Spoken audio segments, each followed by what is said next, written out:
কুড়িগ্রামের রৌমারী উপজেলায় ৩৮ লাখ টাকার ভারতীয় কাপড় জব্দ করেছে জামালপুর ব্যাটালিয়ন ৩৫ বিজিবি।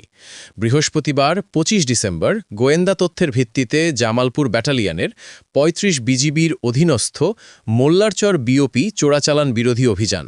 এ সময় সীমান্ত পিলার ১০৬২-র ২ থেকে আনুমানিক ৩০০ গজ বাংলাদেশের অভ্যন্তরে বেহুলার চরস্থানে মালিকবিহীন ভারতীয় থান কাপড় ২,৮৩২ মিটার, কম্বল ১৮৬ পিস, কম্বলের কাভার ১৮৬ পিস জব্দ করে, যার বাজার মূল্য ৩৮,০৮,৫০০ টাকা।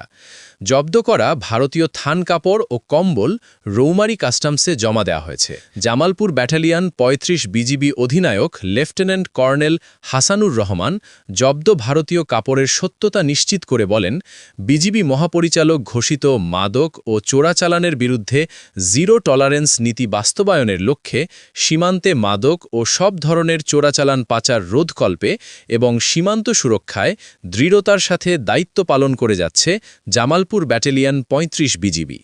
ধন্যবাদ বাংলাদেশ নিউজের সাথে থাকার জন্য। সবার আগে দেশের খবর জানতে বাংলাদেশ নিউজের সাথে থাকুন। বাংলাদেশ নিউজ।